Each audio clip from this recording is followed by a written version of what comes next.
Diego Cresceri, Chief Community Officer at the LangZop Institute. Diego. Thank you very much. And I'm very happy to be here today. It's a huge audience that we have in front of us today. Okay, I think the introduction was the perfect introduction to my presentation today. And there's a few words about me. I'm here with my hat of Chief Community Officer of the LangOps Institute. And my presentation will be about, indeed, how technology can help communication and how the LangOps can help in shifting from services to strategy. Let's begin with the big picture. For years, language in global organizations have been treated as a support function, something reacted, something outsourced, and disconnected from the core business of the institutional strategy. But with technology, of course, today, in a world where communication happens in real time across different languages and across different platforms, this model, in my opinion, does not work anymore. LangOps, for those of you who don't know, is the short for language operations and is the response, I would say, to this evolution. It does transform. Let me start with the timer so I don't go too long. It does transform language from a tactical activity to really what I call a strategic operational layer, because it's embedded in systems and in decision making, really. So it's really about aligning language infrastructure with broader organizational goals. And this applies to both institutions and corporations, because it enables consistency, automation with technology, of course, customization, personalization, and also inclusion. So today, my presentation will be about exploring how LangOps can support multilingualism, how it can align with the EU values, and how institutions as well as corporations can play a leading role in developing and shaping this framework. Couple of words about me. Again, I'm with my LangOps head today. I own an LSP in Italy, and I'm involved in different initiatives. One of them is being part of the LIND group, the Language Industry Expert Group at the European Commission.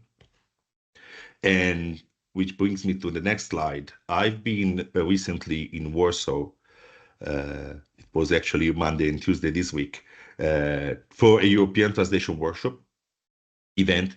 And I had the pleasure to meet again with Christos Elinides, which is the Director General for Translation at the European Commission, as you well know. And I get to work with him quite a lot because of this participation in the LIN group. And what he explained once more at the workshop, he delivered a very inspiring presentation and speech about how DGT is currently dealing with language services. And I believe that DGT offers a really concrete example of this transformation. And I'm always fascinated about how this can happen within an institution and not only at big spending corporations. So DGT is seen as a provider of language services, but I believe its model is really changing and transforming to reflect actually the LangOps mindset, because what DGT is doing right now is, well, they started a long time ago. They are integrating technology, they are managing multilingual assets, they are supporting standardization. You know that they have created tools as well to help other institutions on a country base, on a European base, to deliver services such as machine translation, clear language is one of the last one, e-summarization. So they developed a lot of tools. They are, of course, still, and this I want to stress very much, they are still using human validation, but they are leveraging technology quite a lot to make sure the multilingual content is really delivered by them in the Commission in a very efficient way. This is exactly what LangOps is. treating language as an infrastructure, not as something that you think of at the very end of the workflow. This is also my experience as an LSP owner. Translation is always often an afterthought, something you, well, buyers consider at the very end. But with LangOps mindset, with LangOps framework, we can really shift left and making language really a critical infrastructure. So by embedding language rights into system and processes at the European institution, really it's possible to enable consistent and accessible communication for all the citizens of Europe. And this is where also academia and training programs must align by preparing professionals that operate in this hybrid and strategic environment. The presentation, the opening speech was exactly about that. How now language and technology, they need to come together, and how constant learning is now more than ever something that we really should invest on. And this is again for private corporations and for institutions as well. So what the DGT is doing is really reflecting a shift toward a LangOps framework. Let's go on. Before we dive deeper into LangOps, let's have a look at the status quo. I already mentioned how it usually work. So the traditional localization model is really fragmented. Translation, as I said, is just an afterthought, and it happens many times, and I believe it might be the case for institutions as well, that each department on the buyer side handles translation in a different way. It's often the case that different departments would buy translation from a separate provider or would use different assets. Many times there are no centralized with linguistic resources such as translation memories, glossaries, and this of course is not an efficient way to manage translation. So projects, what happens? Projects are often very reactive, vendor driven. There's a huge vendor involvement, and many times they are disconnecting from the priorities of the buyer. And this again could be on the corporation side and on the institution side. What happens is that quality at the end suffers, because if we are not using shared resources, if we are not using shared assets, terminology, what happens is that the quality is not consistent and probably not at the level that it should be. Of course, this also is a waste of resources, because you can well manage that there's no scalability, there's no way to leverage content between different departments, and so there's no opportunity for reusing the assets as well. It happens many times that on the buyer side, the same content is created, or similar content is created in different departments, and there's no way to leverage the similarities between the two documents, for instance. So there's no opportunity for consistency and for reuse. What LangOps does, in my opinion, is really fixing this. It introduces standardization, coordination, which is really important, and as I said, shared linguistic assets. So it's really a big shift from transactional to transformational. And this is not really just about efficiency, but it's about building, I believe, the foundations for inclusive, transparent, and multilingual governance, particularly, I would say, when we are talking about public service. So it's really a shift from a fragmenting project to a proactive approach, which I'm going to show in my next slide. So what is LangOps? I already mentioned that LangOps is the short for language operations. I always try to make it simple. So LangOps, and I'm hoping this helps. LangOps, think of it as an operating system for multilingual communication, where Strategy, technology, and of course humans and linguists are combined to make language operations scalable, as I said, adaptive and intelligent. So think of it as a brain. What LangOps does, it integrates content pipelines, translation automation, AI support, and of course, human review, all in a single framework. So the industry, the language industry as a whole, and you are also part of it, is fragmented and often is, and we can see that now very clearly, is unprepared for the growing use of artificial intelligence as far as communication is concerned. So LangOps offers the structure needed to really make a good use of artificial intelligence because it empowers organizations and institutions to be proactive and to design language into the system instead of, adding it at the later stage at the very end of the process. What does it mean for public institutions? Well, for public institutions, it means that we can create a more equitable, transparent, and responsive communication with citizens across language barriers.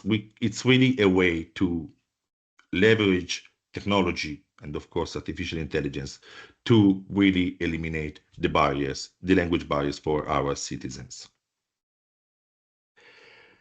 So, why do institutions apply a LangOps mindset? And I mentioned the example of the DGT. I mentioned that already, but institutions turn to LangOps because LangOps is really solving real problems. So it enables a strategic communication layer that can cut across regions, channels, and different departments. So instead of managing dozens, thousands even of different isolated translation efforts in different departments, different institutions, different offices, what LangOps can do for institutions is really unifying them into a single intelligent content operation system. And of course, what it does is that it creates enterprise scale efficiency. The workflows are usually automated, can become automated with LangOps, but still they are customized, personalized, and the language is treated in a way that is culturally sensitive. Of course, it's possible to have real-time updates. It's not really about exchanging times, versioning control. It allows for real-time updates. And human reviewers, I know we have many in the audience today, they are supported by the AI. They are not replaced. Artificial intelligence is a tool, and the human intervention is really strategic because, as I said, it preserves the cultural element, the nuances of the language. And again, I want to stress this because it's really important. And this is something that we need to keep. It's something that we need not to let go. The results of all of this is a better experience for the end users, and we shouldn't forget that the reason for translating or for delivering the content is because we want to help our users, our citizens. It allows for stronger brand and is probably more applicable for corporations. And also it can allow for more clarity for our policies. And most of all, it can future-proof operations, again, being it in an institution or in a private corporation. And it's an operation system where language tools and platforms and human talent can really evolve together. This is something that is really close to my heart. I've been in the language industry for 20 years now, and I believe that even if artificial intelligence is really offering a great support and can really do many good things, the human intervention, the human talent is really probably more than ever needed to actually make a good use of those tools. Now let me talk about the LangOps methodology. Well, it connects very well with what I was just saying. First, I would say the LangOps methodology is built around three core principles. As you can see in the slide, first, it's about human and artificial intelligence collaboration. Humans should not be removed.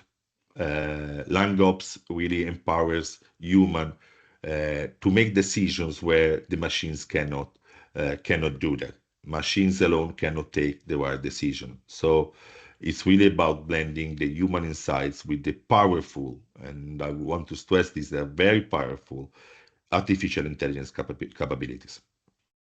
Second, it's a real time and interactive. So communication is not really one directional, it's not static, but it's more conversational, it's dynamic, and it's very fast. And of course, being fast today, so, particularly in some particular scenarios, is really important.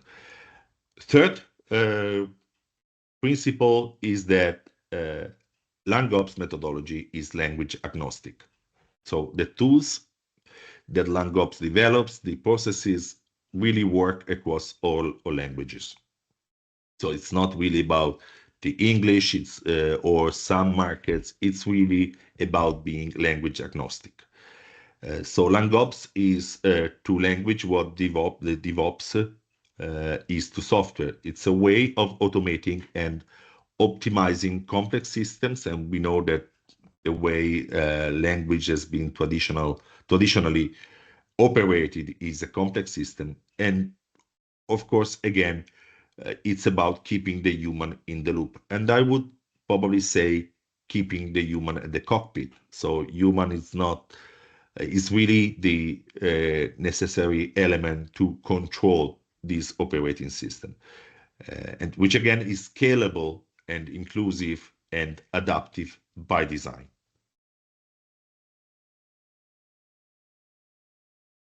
In this slide, I'm showing you the actual value shift, and I'm hoping you can read the font. Maybe I'm kind of colorblind, so I'm not.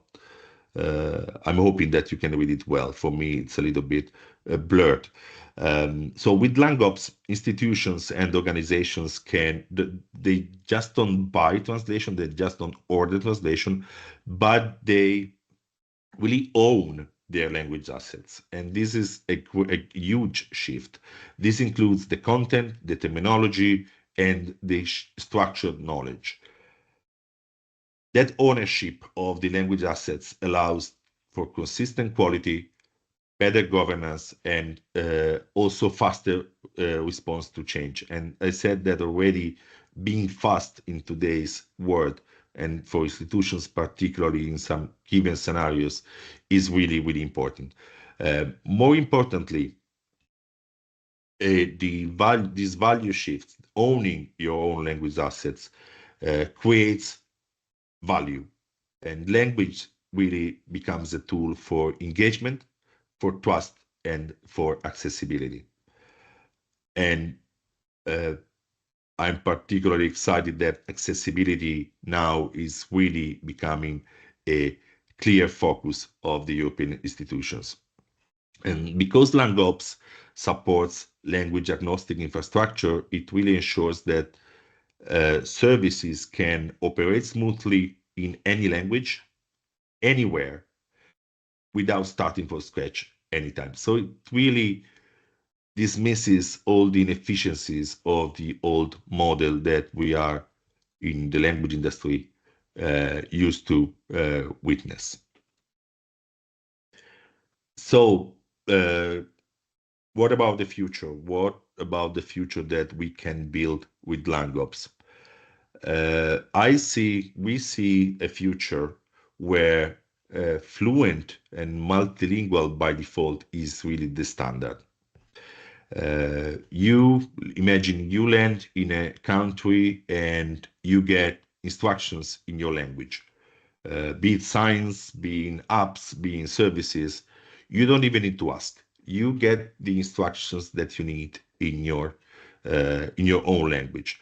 This is not something that it's impossible to realize. It's not science fiction. It's really what LangOps can make possible. But of course, it's not. It doesn't happen overnight. It needs. We need to implement the shift that was showing in my previous slide. Together, we need taxonomies, we need ontologies, and we need, most of all, structured data that allow meaning and language to flow across these systems. So what LangOps does is it makes language access invisible. It makes language access automated. Uh, Imagine if we are talking about Wi-Fi or GPS, it's something that for us it's invisible, but we got used to have it without noticing. But this is what LangOps can do for language. Of course, it needs an intentional effort. It needs to bring in ethics as well and inclusiveness, uh, because we need to make sure that the meaning and cultural sensitivity is always preserved. So what LangOps does, it really lays the foundation for this, creating the tools, the processes, and the infrastructure, uh, together again with the human insight that is needed to envision such a future.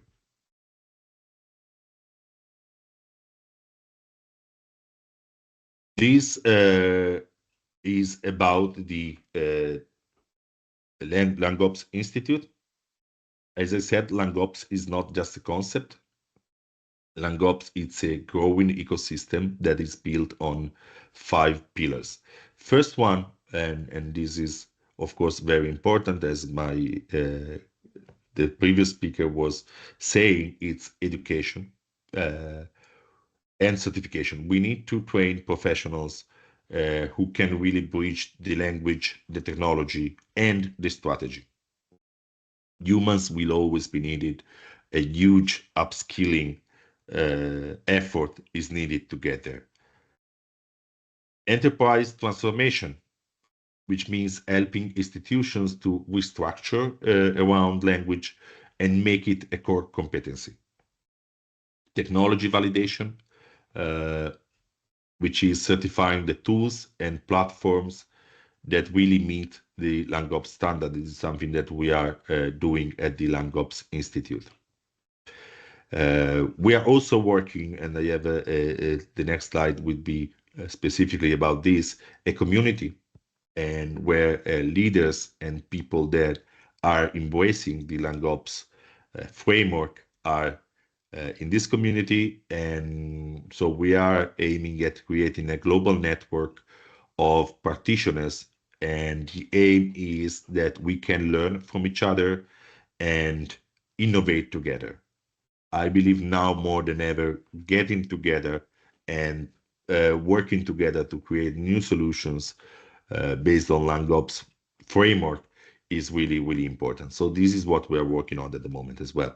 Of course, it's also about researching and creating standards. So we are creating open frameworks to guide and benchmark projects towards this future that we are envisioning. All these pillars are really needed for LangOps not to be static, but to be evolving with the needs of society, institutions, industry, and so on. So these are the pillars that we are they're really at the basis of our activity. A few more words about our LangOps Pros community that we are building. The LangOps Pros community is really, in my opinion, where this vision comes alive. I feel the responsibility as chief community officers to really make it happen. We are creating this global and cross-functional group of professionals.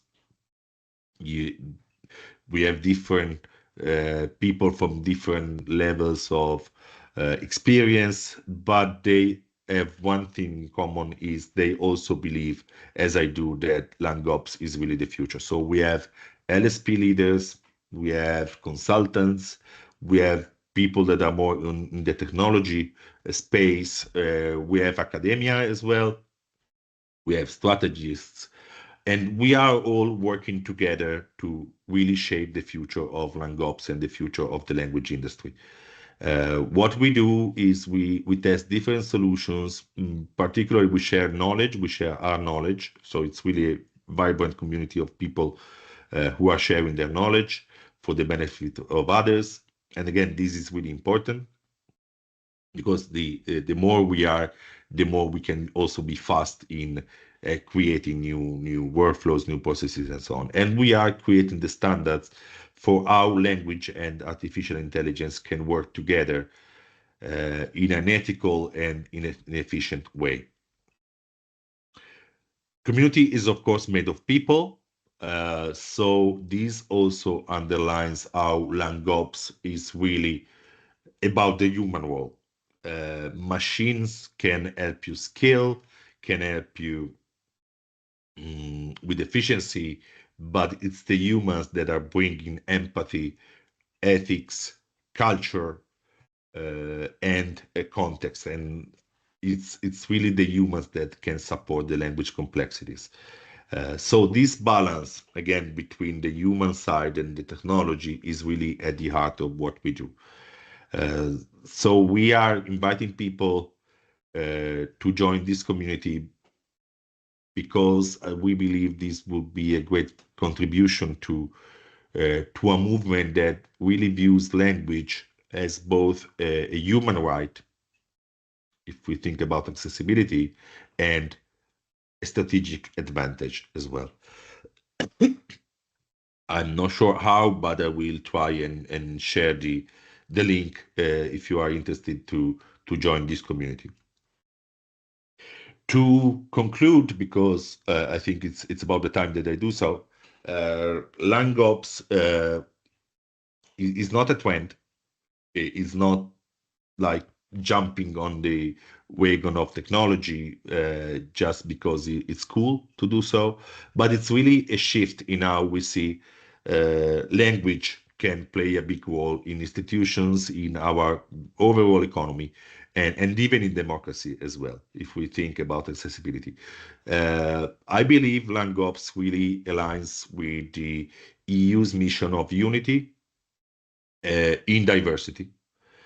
Because it supports cohesion, it ensures that every citizen has equal access to services, documentation, to important documentation.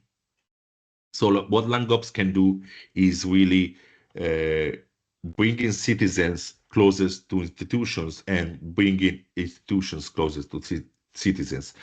Of course, that's not only with translation, but also with, as I said, a systemic and an intelligent system that brings language closer to our citizens. By adopting LangOps principles, we're not only trying to make language management modern, but we're really working to enable multilingual and an inclusive future that I believe the European Commission has always stood for. So these were my last words. I believe I was kind of good with timing.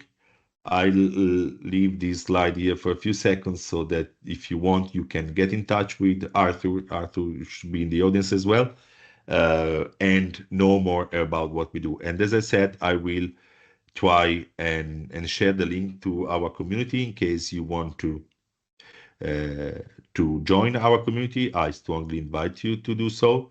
You can follow us on LinkedIn, of course, as well. We always try to explain what we do.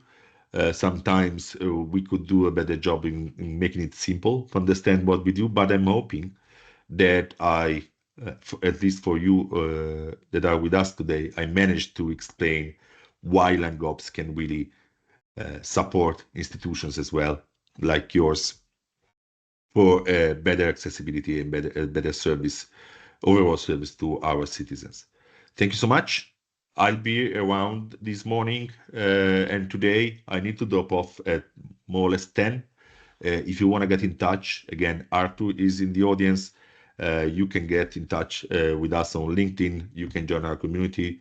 And thank you again for listening.